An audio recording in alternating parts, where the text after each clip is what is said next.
Welcome to Fearless with Jason Whitlock. I am Jason Whitlock, your host. Thank you so much for joining me today. We will stick the landing today because today is the day before Happy July 14th, as we're calling it now. This is, July 14th. We're melding Juneteenth and July 4th. Anyway, we're about to go on vacation. The country is about to celebrate its birthday, and we're going to go into summer recess here at Fearless. This will be the last time you see me live for about 2 weeks. I think we'll be back on July 20th or July 21st.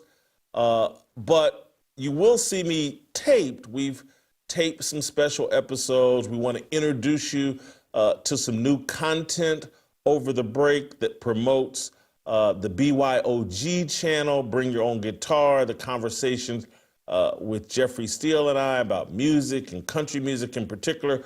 We'll air a couple of preview episodes of that on this channel while promoting you to the other channel. For those of you that didn't get to take in all 2 hours of my conversation with Chad Jackson about Martin Luther King Jr. and the impact of his legacy, we'll cut that 2-hour interview, it's a little bit more than 2 hours, into 4 separate episodes, and we'll play some of that during the break. We will be around, but it'll be in a tape capacity over the next 2 weeks, but we're going to go on a summer break. And so today I am committed to sticking the landing and giving you a great episode and something for you to talk about over your barbecue and your long weekend celebration. If you're a sports fan, I got something for you to talk about and something for you to look smart and be provocative and spark conversations while you're grilling hot dogs and hamburgers and barbecue and ribs and all that and setting off fireworks and all. I got some fireworks I'll set off today. We'll do that with Jay Skapinac and Steve Kim. We'll talk a little bit about Stephen A. Smith is making threats, bold threats at Marcellus Wiley and perhaps myself. I'll let you be the judge. Mike Brown just got his 5th NBA head coaching job. He's the head coach of the New York Knicks now. We'll talk about that. And, of course, we'll end the show with, as the WNBA turns, one of Caitlin Clark's teammates simulated sexually violating her in the post-game locker room. We'll get your reactions. Big deal, little deal, no deal. I love Caitlin Clark's reaction, but we'll save that for the end of the show as the WNBA turns. But we'll start today's show with LeBron James and some news insight that Brian Windhorst provided for us to talk about. And that's, again, this is going to be a very provocative opening, fire starters, starting conversation. And then I'll bring Jay Skapinac in to talk about my idea and where I think LeBron James may be headed. So just sit back, kick back. Great show for you today. We want to thank our great friends at Relief Factor for making this show even possible. Thank you, Relief Factor, and not just for the show, but thank you for all that you're doing for me and for those of you that have accepted not the challenge, but the opportunity to try Relief Factor's 3-week quick start, which is just $19.95. For $20, you can find out if this drug-free supplement that fights inflammation and will relieve those aches and pains that are compromising your life. For just $19.95, you can get the 3-week quick start, find out if Relief Factor is doing for me or will do for you what it's doing for me and countless other Americans. I think more than 1 million Americans have tried Relief Factor. When they tried the 3-week quick start, 70% of them re-up because they're feeling the benefits of Relief Factor and how it fights pain and inflammation. There's 2 ways for you to get Relief Factor. You can visit relieffactor.com or call 1-800-4RELIEF. That's 1-800-4RELIEF. Try their quick 3-week quick start, $20. Trust me, you're most likely going to feel the relief and you're going to want to re-up. Thank you, Relief Factor, for making what I'm about to do possible. All right, let's start with a clip from Brian Windhorst here. Brian Windhorst has been reacting in real time to the news that LeBron James and Rich Paul and the Los Angeles Lakers seem to be at some sort of impasse, and LeBron wants to win now, and he knows that the Lakers are trying to rebuild around Luka Doncic, and that has caught everybody by surprise that Rich Paul, LeBron's agent, basically said, hey, we're kind of open to trade possibilities. And Brian Windhorst initially was caught off guard by this, but after spending 2 or 3 days talking with NBA sources, here's what Windhorst had to say yesterday. The Lakers and LeBron, whoever wants to spin their side of the story, I'm not sure what happened, but the Lakers and LeBron did not have substantive discussions about extending his contract, which every team LeBron's been on for 20-something years has wanted to have substantive conversations about extending his contract. And what happens to expiring contracts in the NBA? They're viewed as trade pieces. So, for all those reasons, you know, the money, the fact that LeBron and Luka are still a very formidable duo, the fact that the Lakers are not done with their offseason, the fact that trading him is crazy, the fact that this is being built around Luka and they've got to maintain their cap sheet, and all of those things, everything that makes sense. But I'm just unlocking the door because I'm not as convinced as before of its impossibility. What he just said is there's a possibility of LeBron James getting traded. He is trade bait. He's an expiring contract. And when I saw this yesterday, I was like, going through my head, where could LeBron James land? And when I thought about where could LeBron James land, then I went, where would Nike like for LeBron James to land? This won't be purely or maybe at all a LeBron James decision. It's about what's best for Nike. And so all the speculation early on, that's the Cleveland Cavaliers. He's from Cleveland. He's had success with Cleveland. Dan Gilbert and the Cavaliers, they're close to a championship team. They had this marvelous regular season. They got all this young talent. You just plug LeBron James and Bronny James into Cleveland, and it all makes sense. But not to me. And I'm not sure if it makes sense to Nike. What makes more sense for Nike in its declining stock? What makes more sense for Nike, which hasn't been able to find its next Michael Jordan? What makes more sense for Nike, which has found its next Michael Jordan, but it's not a he, it's a her, it's Caitlin Clark. Caitlin Clark is the biggest asset that Nike has. Caitlin Clark is the person that Nike chose, hey, we need to get this next brand of Kobe shoes moving and selling. Let's use Caitlin Clark, not to promote Caitlin Clark shoes, but to promote Kobe Bryant shoes, and it worked. Those shoes sold out almost instantaneously. It was a test of Caitlin Market's marketability and ability to sell shoes. Nike and their brand have a problem in middle America that Caitlin Clark is fixing. Where would Nike like for LeBron James to land? I think in Indiana.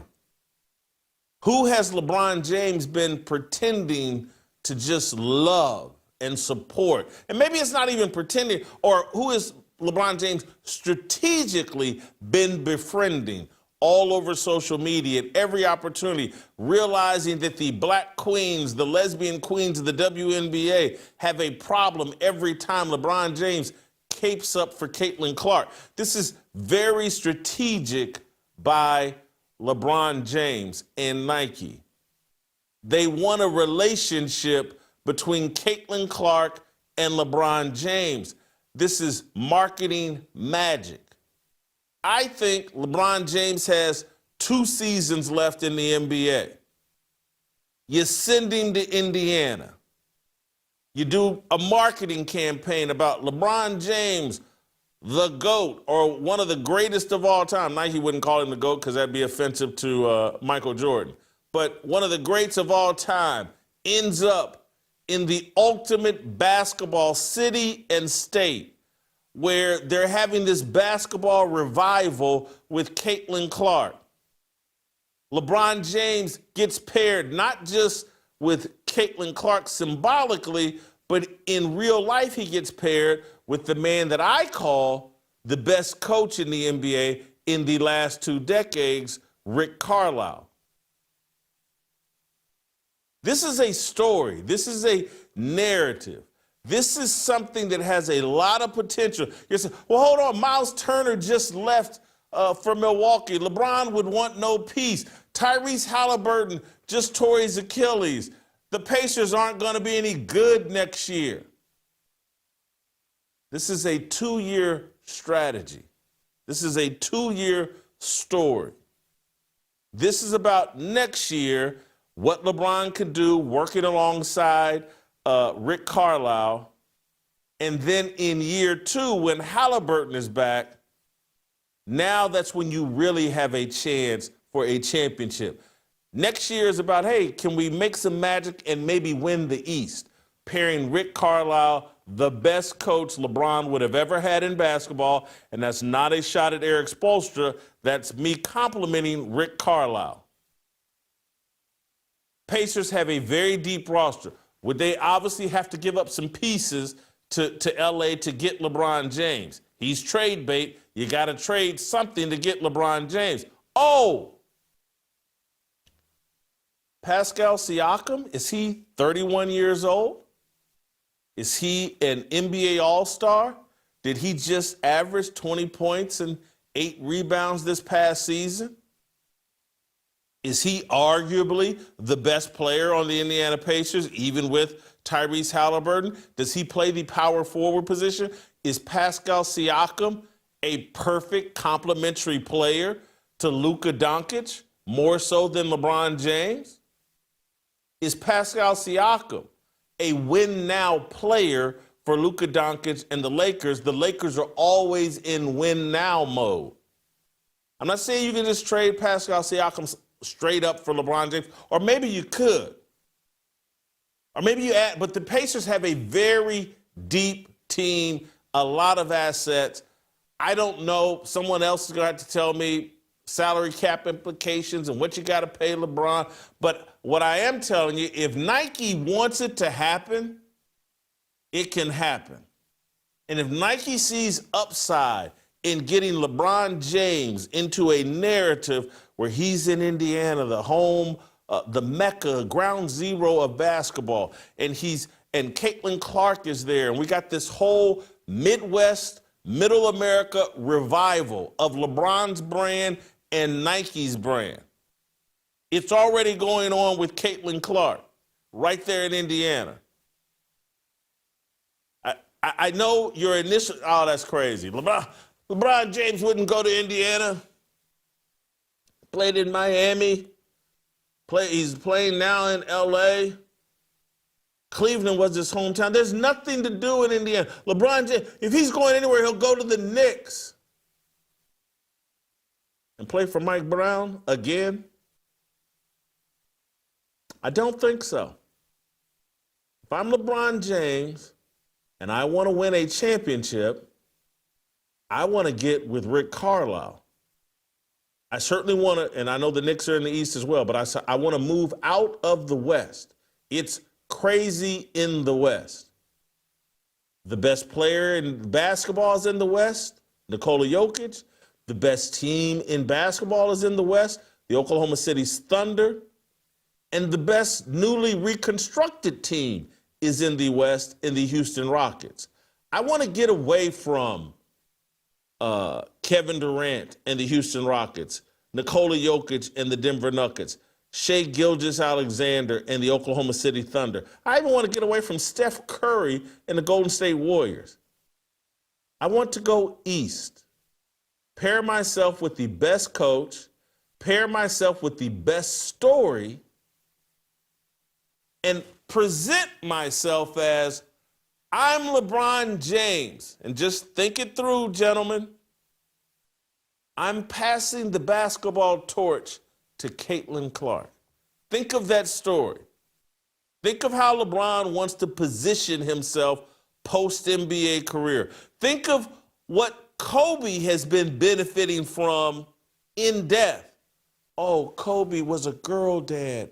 Kobe loved the WNBA. Kobe was big on women's basketball.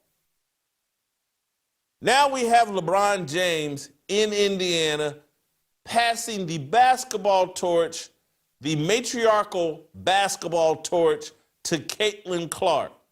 This is a story that will work in this matriarchal culture we have built here, this media culture we have built here. This is the type of story that will help Nike continue to launch Caitlin Clark, but continue to dominate the tennis shoe gym sales market. I'm telling you, the Indiana Pacers, my Indiana Pacers, and I tweeted this out early this morning, and people from Indiana were like, oh, we hate LeBron James. We don't want LeBron James here. And I'm like, hold up, man. I guarantee whoever's tweeting at me, I've been a Pacer fan a lot longer than you. And I got more beef with LeBron James than you. I want LeBron James in Indiana. I want LeBron James paying for the Indiana Pacers. I want LeBron James part of a story. Can LeBron James bring the Indiana Pacers their first NBA title? Can he bring the NBA title to the Mecca of basketball, Indianapolis, Indiana? I want him there. And I don't even like LeBron. But I'm a Pacer fan, and I want us to win that title. This would be an amazing story. This is the kind of move I think Nike would maneuver behind this Clark in Middle America, let him rebrand himself as someone that honors Indiana and, you know, where Bobby Knight was and where the movie Hoosiers is about. Put LeBron part of that narrative and let LeBron lean into his family. He'll get to bring, Rick Carlisle said, yeah, bring Bronny James with you. We'll sit him at the end of the bench and we'll see if I can work some magic and get him some playing time. And next Bryce James, yeah, we'll take him too. I'm not crazy. I just think differently than everybody else. Think it through. I'll get Scap's reaction here in a minute. Then we'll get Steve Kim's reaction at in the second half of the show. Before we get to Jay Skapinac, I want to tell you married guys, I got a little cheat code for you. You want to put some extra oomph in the bedroom? You need some BlueChew. Have better sex with BlueChew. BlueChew is the original brand offering chewable tablets for better sex. These enhancing tablets help men last longer and stay harder for those intimate activities. Get your first month of BlueChew free. A life-changing experience is just a few clicks away. Sign up at BlueChew.com and consult with one of their licensed medical providers. And once you're approved, you'll receive your prescription within days. BlueChew tablets are made in the United States and prepared and shipped directly to your door. The best part, it's all done online. That means no visits to the doctor's office, no awkward conversations, and no waiting in line at the pharmacy. This isn't just about performance. This is about legacy. The third legacy. You get the joke. You're not just making memories, you're shifting paradigms. You got a cheat code, guys.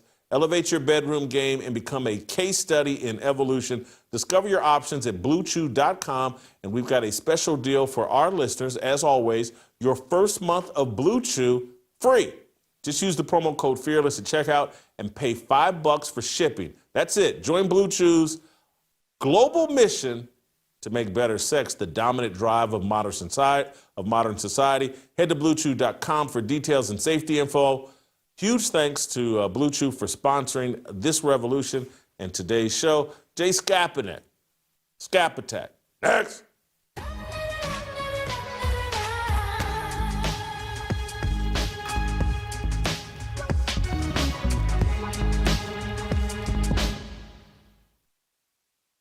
And at some point, we'll hear about how racist Indiana is.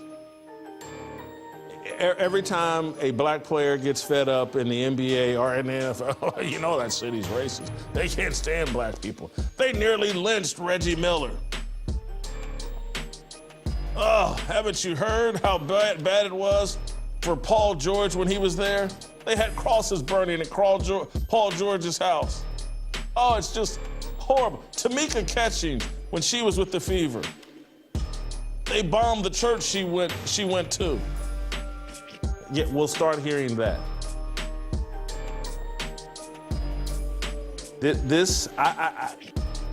I'm concerned, and I'll sound crazy when I say this. I don't know if this is fixable without a major overhaul.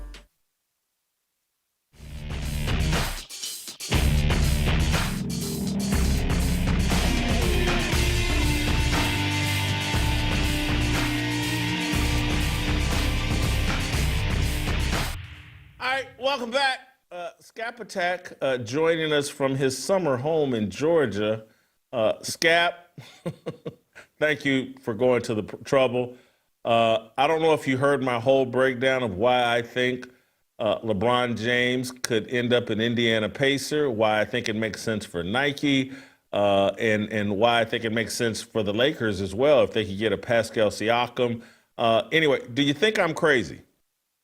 Well, Jason, I certainly think Indiana is an outside of the box, kind of a crazy type scenario, I think, for LeBron James. I think, look, my problem with it would be this. I think LeBron actually would be open to, for the first time in years, leaving LA, which, look, we saw the opportunity he had to leave LA 2 trade deadlines ago when the Golden State Warriors were trying to complete some kind of a trade to bring LeBron to town. Then he and Rich Paul turned down that deal because, according to Rich Paul, this is out of the mouth of Paul himself on Stephen A. Smith's show in the aftermath of that declined trade to Golden State. LeBron doesn't really need to win anymore. He's more concerned with, feeling happy with where he's at, his family enjoying where he's at, him being positioned in like a media market that makes sense for him.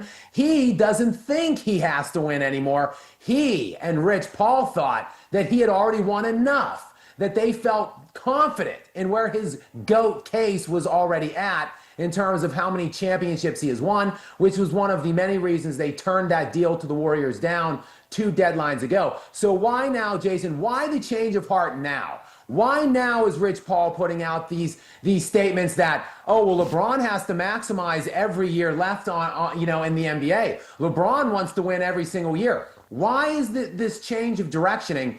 I think, let me present this to you, Jason. I think it's because LeBron is no longer the top dog in LA. Look, I think it was pretty obvious that Anthony Davis was the best player on the Lakers for at least the last 3 or 4 years.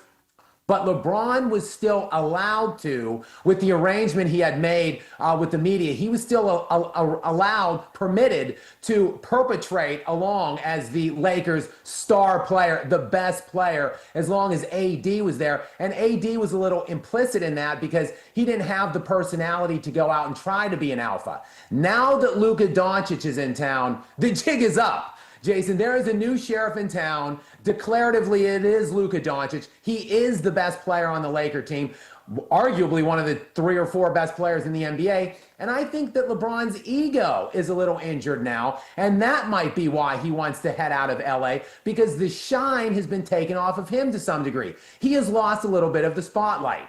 So now if you're presenting to me Indiana is potentially the landing spot, because of why Caitlin Clark, do you think LeBron would be willing to share the spotlight with another player, a female, a lady player? Do you think LeBron's ego can handle that if he can't even handle sharing the court with Luka Doncic?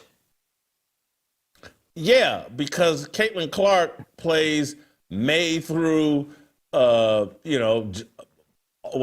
August, October or whatever. Yeah, I think he could handle that. She plays in a completely different league, and he would be in the clearly superior mentor. I'm passing the torch. It's a handoff. This is about what's best for Nike. And that's where I think, we think of LeBron as this ultimate shot caller, and he's at the top of the food chain, and he's making all of these decisions. I've never believed that. He works at the behest of Nike.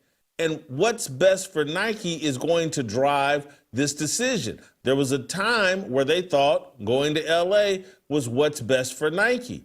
Him playing second fiddle to Luka Doncic doesn't work as what's best for Nike and LeBron James individually right now. So they have to get him somewhere where he can serve Nike's purposes. And I think Middle America, Caitlin Clark, a great coach in Rick Carlisle, and a team, not this coming season, but the next season with Haliburton back and LeBron James and a deep roster. It has a bit of Oklahoma City to it, a deep roster, athletic, and LeBron, the extra weight they're carrying. I just think that could really work for Nike and for LeBron's ego. As I stated just, in my monologue, part of Kobe Bryant's brand and why he's so revered by male and female athletes is he was seen as this great friend of women's basketball. He was this ultimate girl dad that's taking his daughter, and his daughter's going to play in the WNBA and all of that. I think LeBron would like a part of that shine and a part of that legacy. Now, Jason, I do just have to play devil's advocate here. While LeBron, I think it's true, the messaging that Rich Paul presented to us when they turned down the Golden State Warriors trade package two deadlines ago now. I think it's true LeBron doesn't feel as if he needs to win, but I think he definitely wants a path to be competitive. It would behoove him to get out of the Western Conference. Look, he dominated. His time to shine throughout his career has been in the Eastern Conference when he just kind of ran through, a second-tier junior varsity level conference. Once the second he got into the Western Conference is when it all ended. He's been out of the first round only 2 times in his 7-year tenure with the Lakers. So he clearly does, I think, want to get out of the West and get into the East. I think your reasoning in that is sound for sure. But look, I know you're presenting this as a 2-year kind of a plan in Indiana. I don't know how competitive they can be if they give up Pascal Siakam, which I think the Lakers would do that in an absolute heartbeat. If you can exchange Siakam for LeBron, Siakam fits perfectly alongside Luka. He could, fill the lane. Luka could throw those floaters to him that he loves to do. They just got DeAndre Ayton. Basically, the Lakers would look like they just reconstructed the Mavericks team that Luka had before he got traded from Dallas. So the Lakers would do it in a heartbeat. I'm not sure if LeBron, the one thing that hasn't been mentioned in all of this, Jason, is that LeBron has a no trade clause. He's one of only 2 players in today's current NBA. Hilariously enough, Bradley Beal is the other one, but he's got the no trade. So he truly would have to be all in, sold on Indiana, and he would have to essentially, along with, as you're stipulating, Nike, greenlight this as a possibility for him. But how competitive would they be, Jason? Would Indiana be, even in the weaker conference, with no Siakam? And then if they lose, they obviously don't have Haliburton, and they lost Miles Turner in free agency. Do you really see a clear path to competition for your Pacers with LeBron next year? Yeah, I think that if you get LeBron, you can acquire another piece for this season, and you certainly could acquire another piece for that second season that LeBron would be there. But if not Indiana, where? Is it Cleveland? Go back Cleveland wants no for parts. A third time? I don't think so.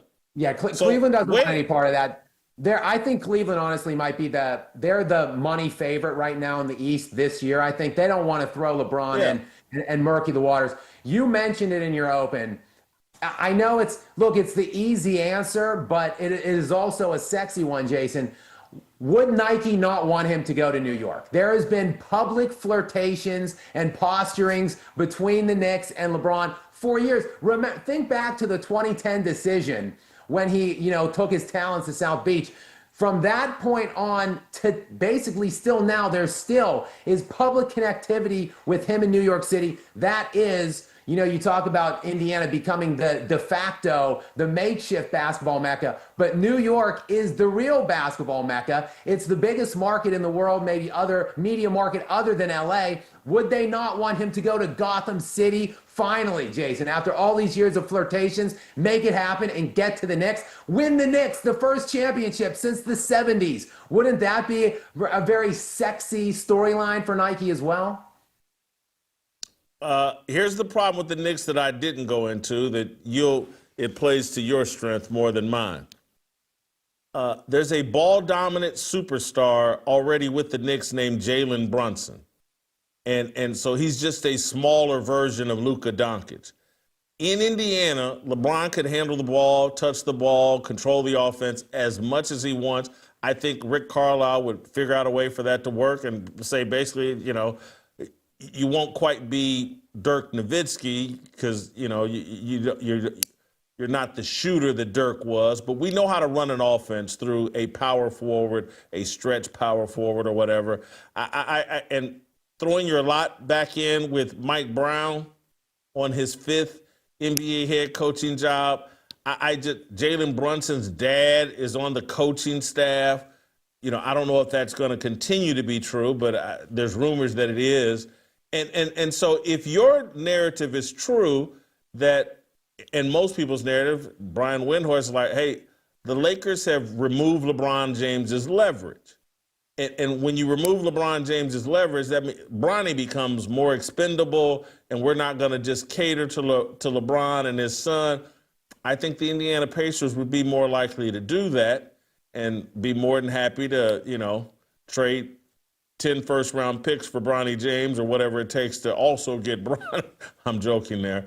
But I just think there's some style of play problems and head coaching problems as it relates to the Knicks. Your reaction to that?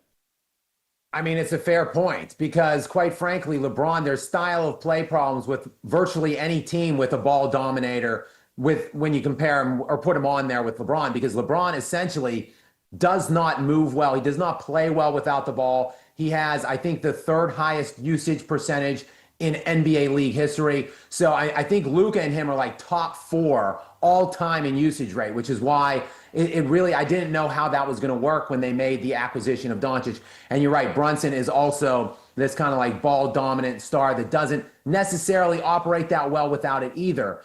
So that's obviously a fair point, I think, that you raised there. And I think the real reason why they're ready to the real reason they're ready to move on from him in LA is because they got Luka. And also the thing, again, neither of us have mentioned yet, I think his name's escaping me. Mark Walter, I believe, is the new majority owner of the new LA owner. Lakers.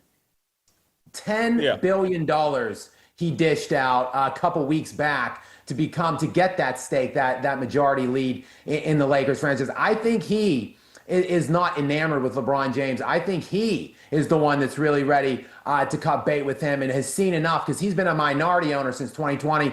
I think he's kind of sat passively by, not being really in love with the direction that Jeannie Buss has gone in the acquiescence and the bootlicking of LeBron James. So I think that really he is the one that's like, look, we're not going to talk extensions here this summer. If you want to entertain some kind of a trade, we're certainly willing to listen. So I think that's why I really do, to echo Brian Windhorst's the soundbite you played coming in. I think there really is a legitimate possibility that LeBron James might not play for the Lakers this year, which would be a crazy time to be alive if LeBron gets traded.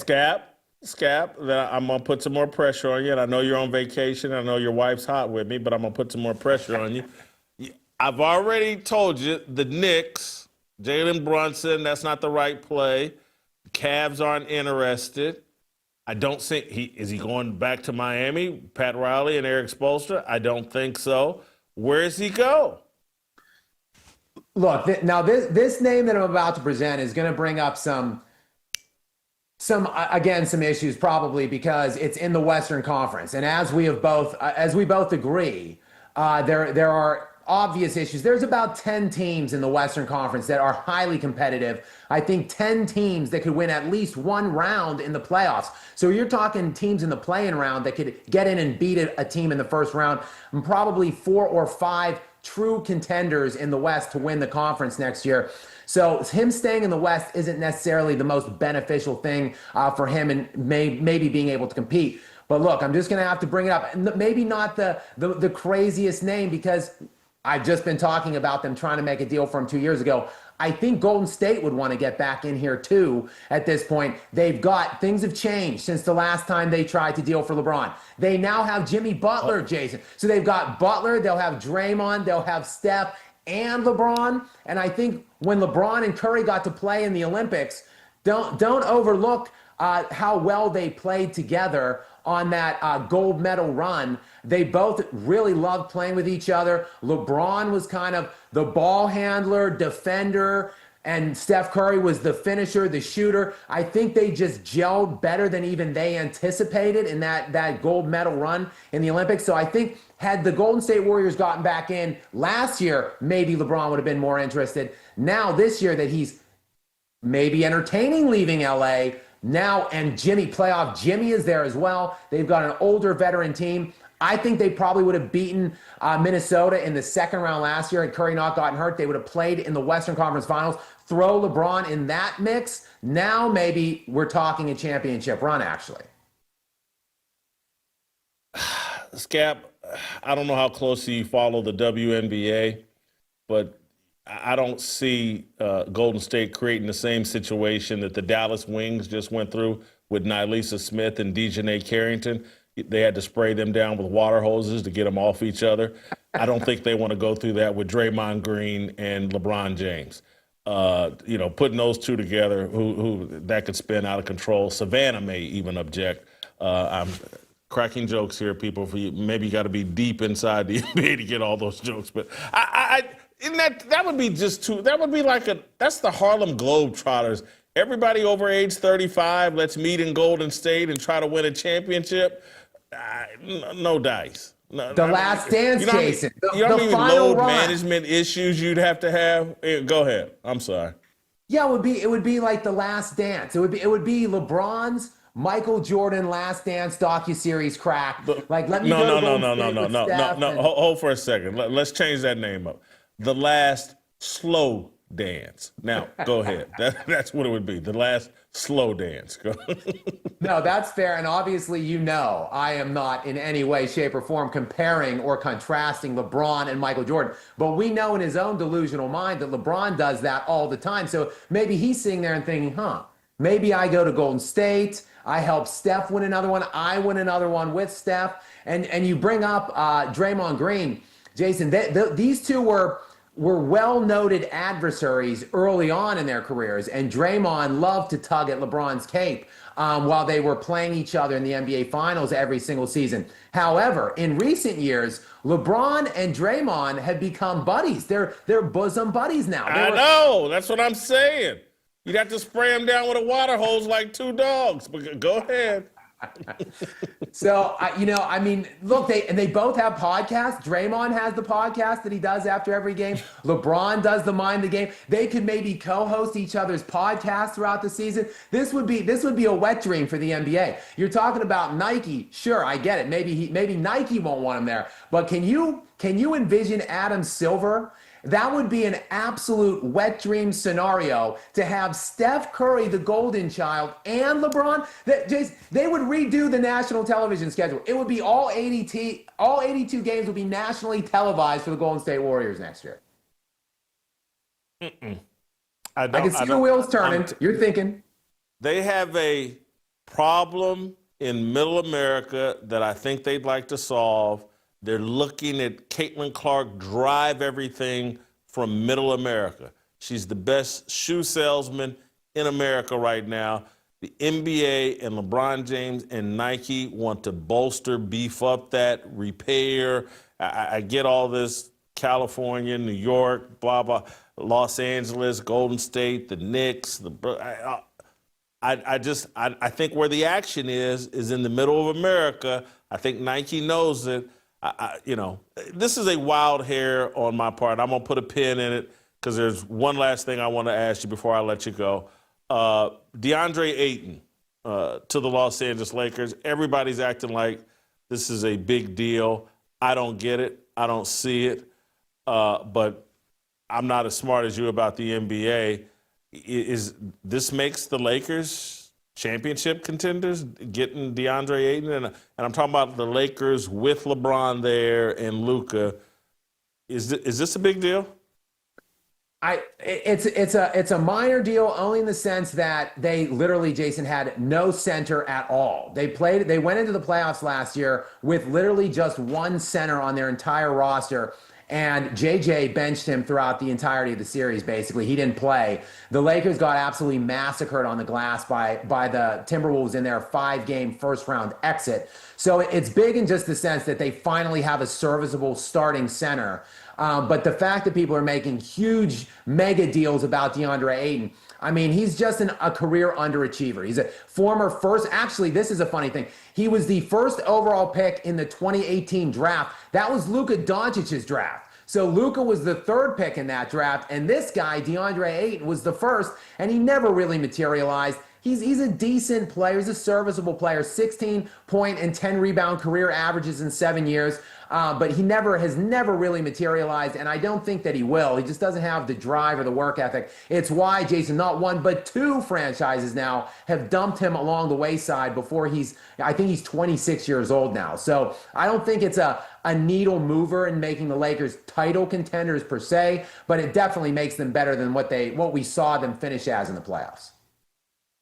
I'm dating you a little bit. You're probably too young. But DeAndre Ayton reminds me of, have you ever heard the name Joe Barry Carroll? Mm-hmm. Do you know who Joe Barry Carroll is?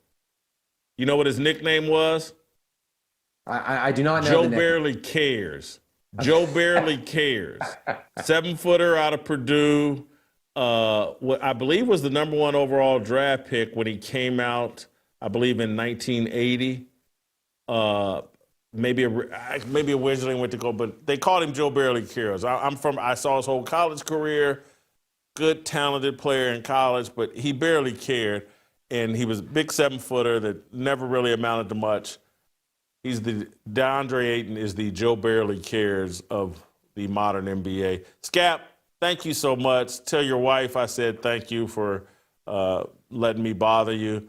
You bailed us out. We're taking a 2-week break so you can enjoy the rest of your vacation without worrying about me calling you or asking you to bail us out here. So thank you so much, Skap.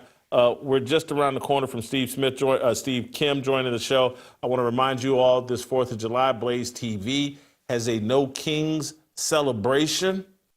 The No Kings celebration is about getting a free 7-day trial of Blaze TV absolutely free.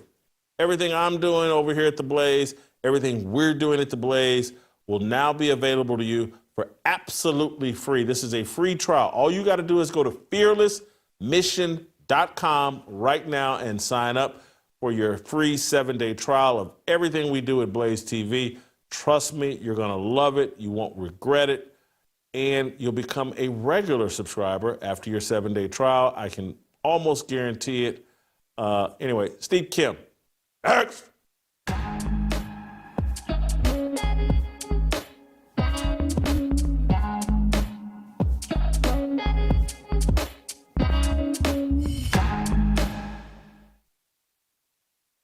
I've struggled with my health and weight loss most of my life, feeling sore, low energy, and having a hard time staying mentally sharp.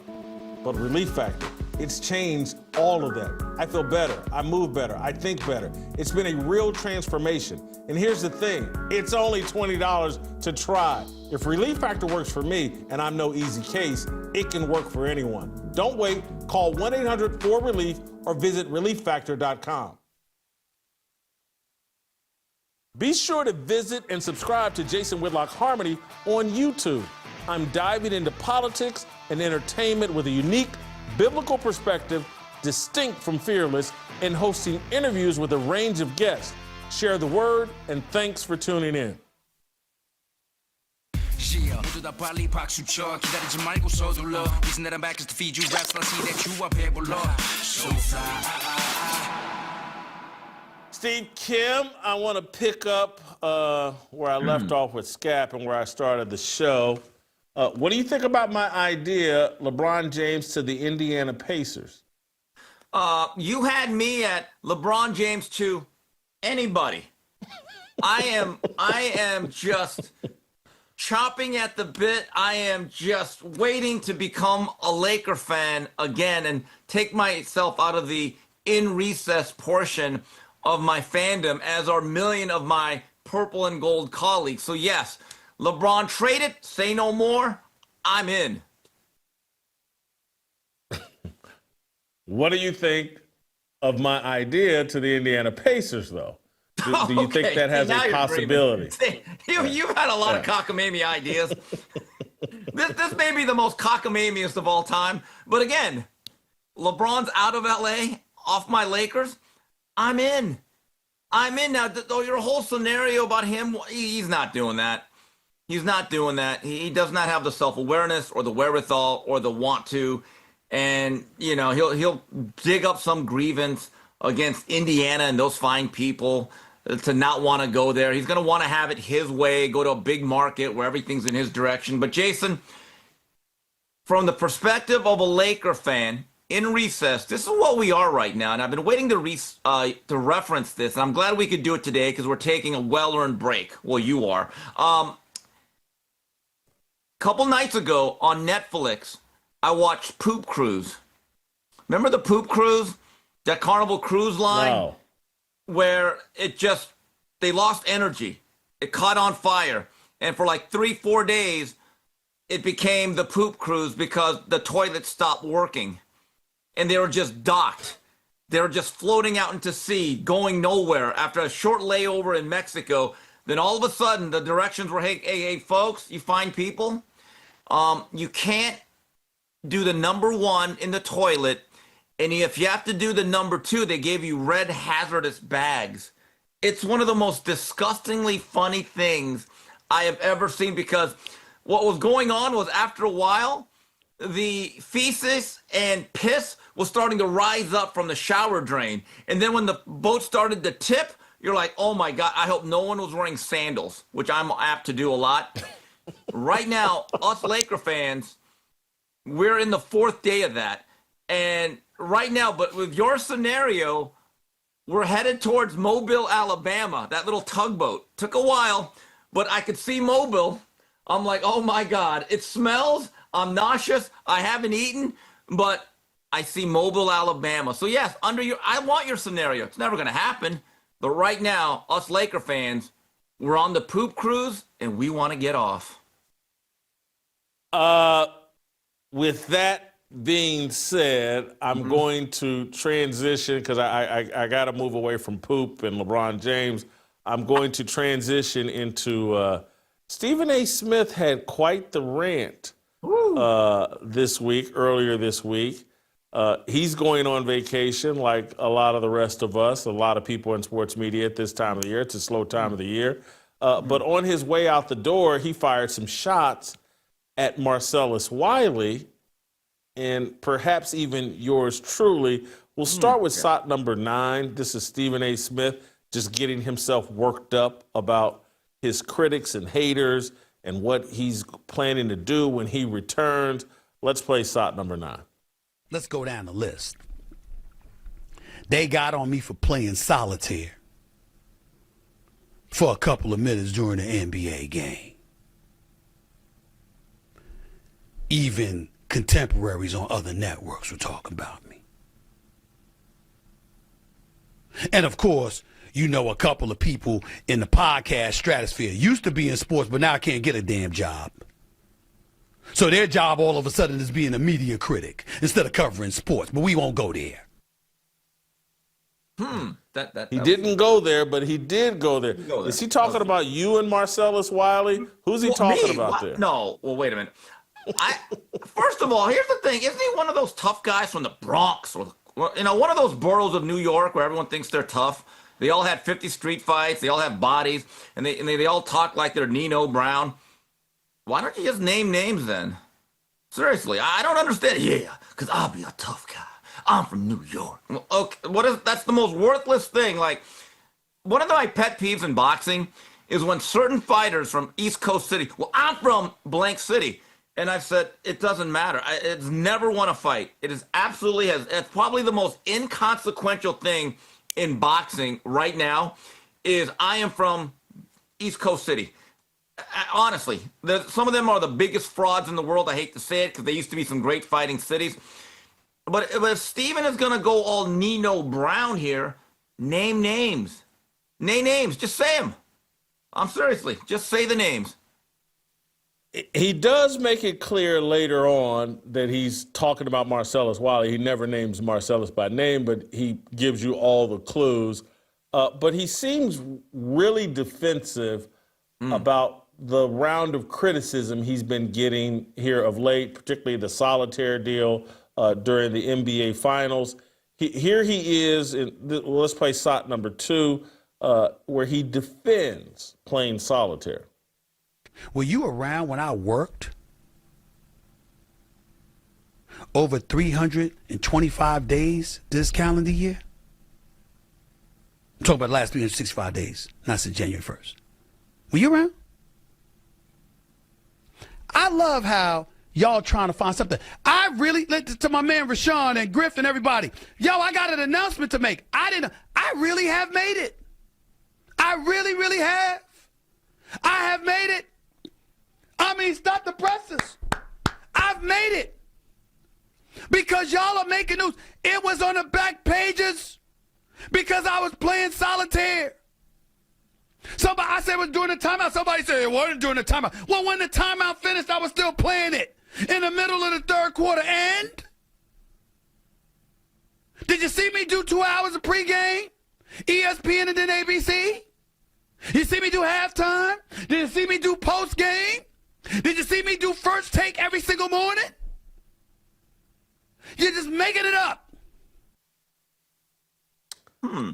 He sounds insecure to me. He sounds like the criticism about the solitaire has clearly gotten under his skin. Awful announcing's been writing some things critical of him. People have been publicly critical of him. Bobby Burack wrote a piece, I think, that, his contract is going to go down as the worst contract in the history of sports media. Stephen A. sounds very defensive to me. How's he sound to you? Well, I have a question. Did he not sign up for all this? Is he not the highest paid employee of any sports journalist or broadcaster? What did you think you were going to do? Work once a week like Rachel Maddow? No, you signed up for this. You agreed to this. And here's the thing.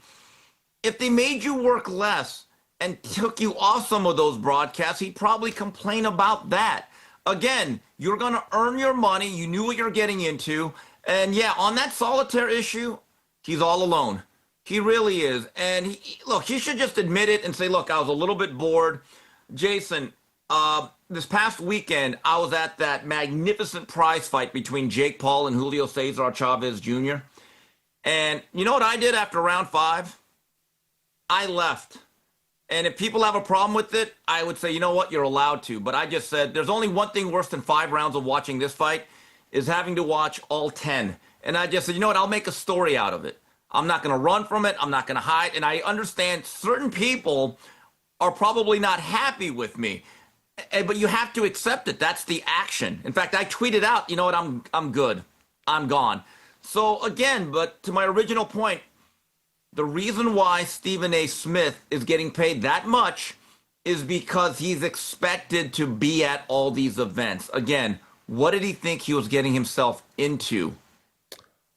Well, he's preparing people because people are making the argument. I think Awful Announcing did, Bobby Burke, like, hey, this guy's overexposed. That he's doing too much and it's kind of blowing up in his face. And, this whole tough guy routine and all of that is a deflection away from yeah, I'm going to be doing less. The Inside the NBA crew's coming over here, and he's trying to now spin that into a positive, that he needs the rest, and he's glad. He's kind of embracing, hey, maybe I am overexposed. He made some comments in here. I don't know if we got the clips where he's, have you checked the ratings, as if, his work was part of the reason the NBA ratings did whatever they did. But Steve, he also mentioned here, we'll play shot number 3. He addressed the elephant in the room, the return of Max Kellerman, and maybe that's what has sparked or heated up some of the conversation around Stephen A. Smith. Let's play shot number 3. For a 2-hour daily debate show, I didn't think we worked any longer. That's all. Never wanted him fired. Worked any longer. That's all. Never wanted him fired. Never wanted him unemployed. Happy he's back. Because I don't wish for brothers not to get a check and not to be employed. And that brother is brilliant. And he deserves a check. And oh, by the way, you ain't going to find anybody that knows more boxing than him. I'm happy for him. Even though his boy will lie his ass off and say otherwise because he going to get more clicks. Y'all know who the hell it is. It's unbelievable. The shit that people make up just to create clicks, because that's all you can do to get a check now. I'm not talking about Max. I'm talking about his peeps. Y'all know who they are with their podcast. You got to be kidding me. But it's all right. It's okay. You buying that he's happy Max Kellerman's back and he didn't want him fired, and he was always on Team Max. We just didn't work to get well together. Couple of things. He said he didn't want to see him fired. Didn't he essentially fire him, though? I mean, he's actually the one, and I think there became an issue. Me and you have talked about this, Jason. It grated on Stephen A. Smith that he was considered the second blackest guy on that show. It did. That famous Terrell Owens clip, all right? The other thing is he happy for him? I mean, he's happy for him in a way that after a couple who's been married for about 10 to 15 years, had good times, bad times, have a couple kids, and then finally it's an acrimonious split, and then the other person gets married and seems happy. Yeah, I mean, everyone says, oh, I'm happy for him or her. I'm happy. Meanwhile, you're like, this son of a... Yeah, he's happy in that way, Jason. That's the way he's happy. Yeah, I don't think he's happy for Max Kellerman. And I think part of his commentary there is that obviously Marcellus is going after Stephen A. in Stephen A.'s mind because of Max Kellerman. I think, and I don't want to read too much into it, but I think he thinks that's why, or that, I'm caping up for Max. I know that's not the case. But he makes some pretty bold proclamations about he's going to end some of his haters, and he's been mellow too long. And when he returns, we're going to see a different, more fiery version of Stephen A. Smith. Let's play shot 4. But over the process, I got something to tell y'all. I think I've gotten too mellow. I think I've been very nice, very quiet, and I haven't come out with the fire that I'm accustomed to coming out with. I actually think I've been more mild-mannered. I don't believe I've told enough people to kiss my ass. I don't believe I've told enough people you could go kick rocks. I don't believe that I've said enough about the people who talk shit about me lying all the damn time. That's going to end. Ooh. You buying that? You think ESPN's happy with that clip? You buying that Stephen A. is going to come out swinging and fighting? Well, okay, yeah, he's going to come out throwing punches. Have you seen the footage? Bad idea. If you haven't, look it up, folks. Okay. So what? Is he not listening to his pastor anymore? Wasn't that his spiritual guide? No, seriously, what happened to that? Has that guy been laid off or something? Did he get Max Kellerman? You know, I don't get this. I mean, going back to how we're talking about how less is more and more is less. I heard an interview recently, I think it was from your old partner, Colin Cowherd, and I had a lot of respect for what he said, that when it came to Fox and what he's allowed to be on and what he can cover, he's been asked to be on panels and shows and to talk about stuff like the draft, and he loves the draft, specifically the NFL draft, and he basically said, as much as I think I know about it, I know that I don't know as much as these other guys who grind and who work at it every day, and the guys that I interview and they come on my show. And I'm just good gleaning off of them and covering the actual coverage and the draft. But being part of the coverage, I know that's beyond my realm. And it's really those guys' roles that have earned it. That those guys can go a mile deep. I can only go an inch. I had so much respect because that takes self-awareness. But again, Stephen A. Smith is trying to get credit for working hard to earn a really good contract. I don't begrudge him that money, but for that amount of money, any employee is going to say you're working for it. That is the reality.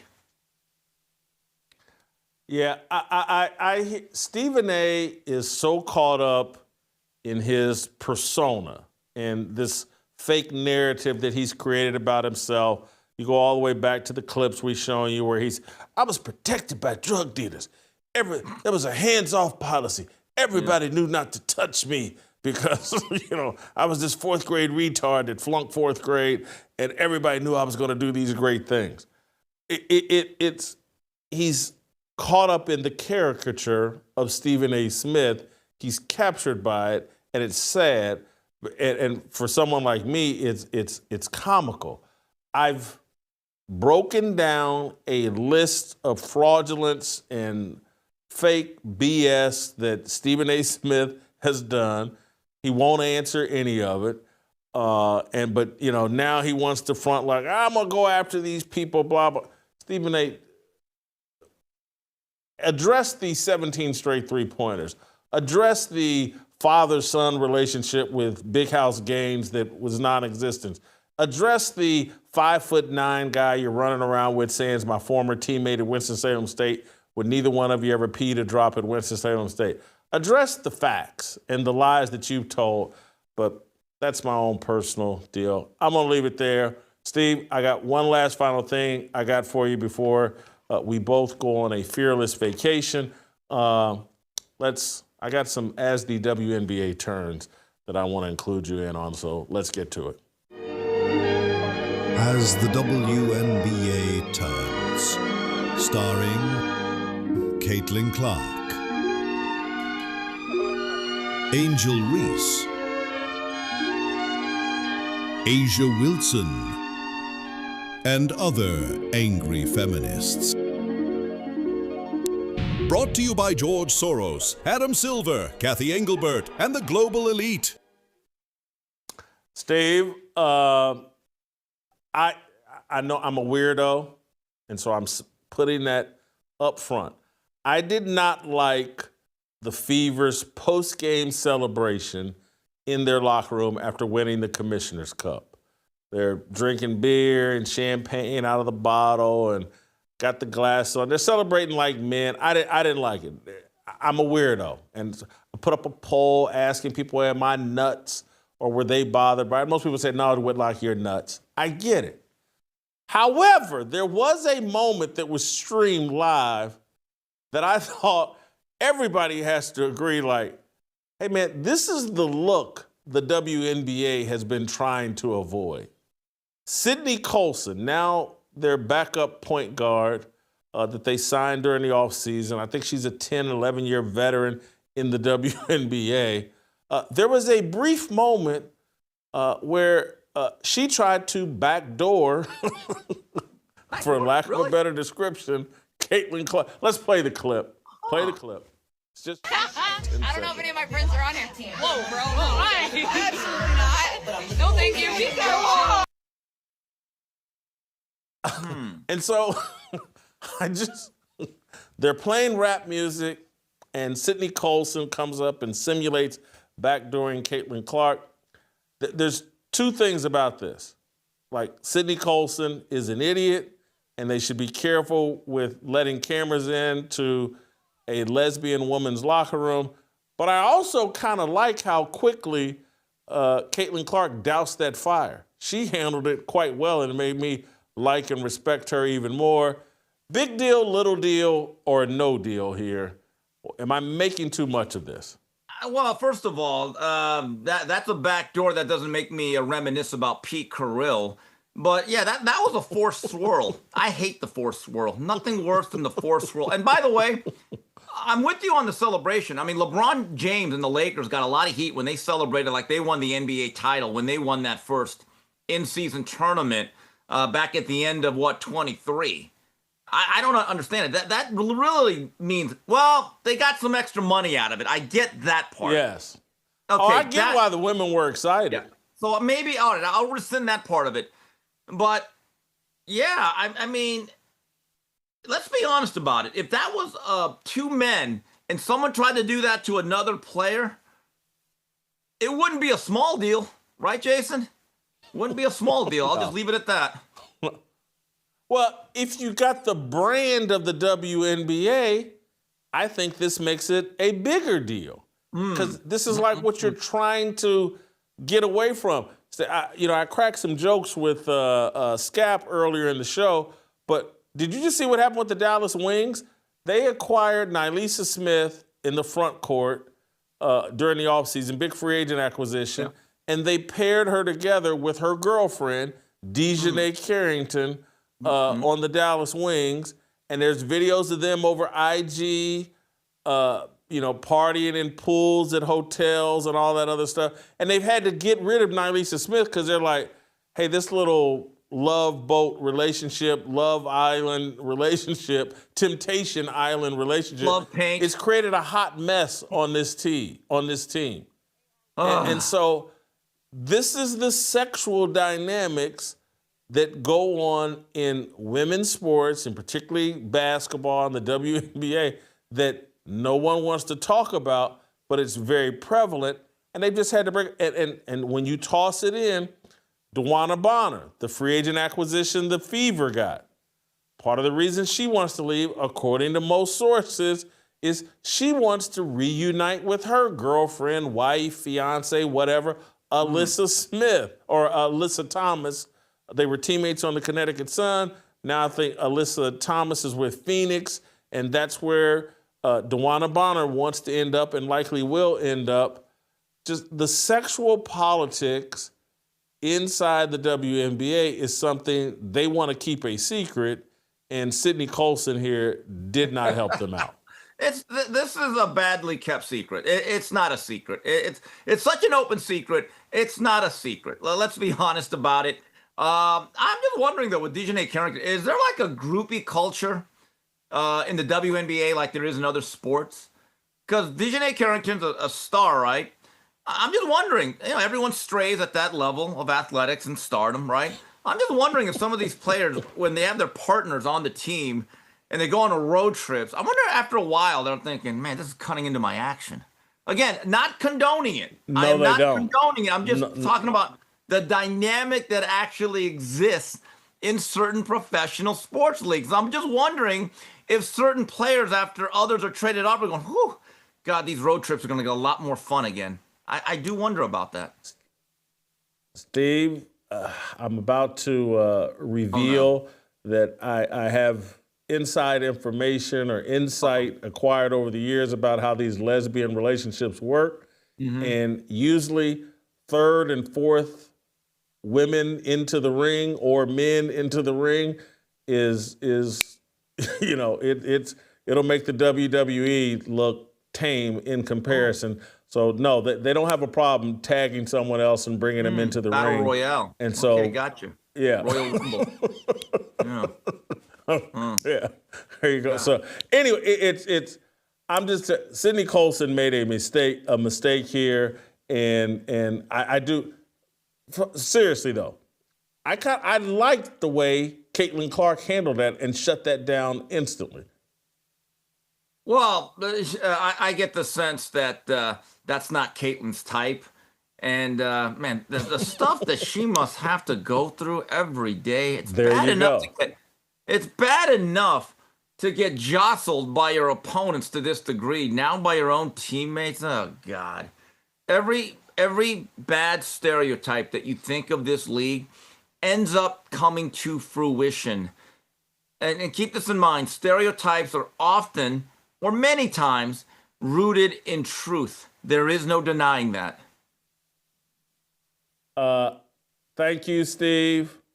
Great job, as always. We'll see you in a couple weeks. Enjoy what we're calling Happy July 14th.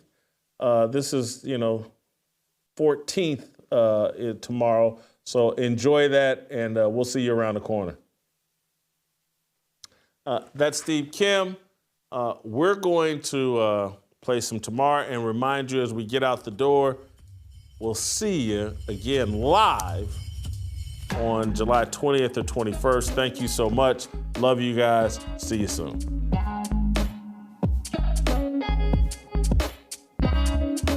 Waiting for the countdown, coming off the breakdown, standing in line for freedom. Looking for a breakout, feeling like a standoff, nothing in life like freedom. Came like a fighter, striking like a ladder, making all these moves for freedom. I want freedom. No negotiation, my sister, no relation. We all just wanna have freedom. Sitting on a corner, never been alone. I'm breaking my back for freedom. Blessed, we are living, get back. We are receiving, all deceiving. We all wanna be free. We want freedom. I wanna be. I wanna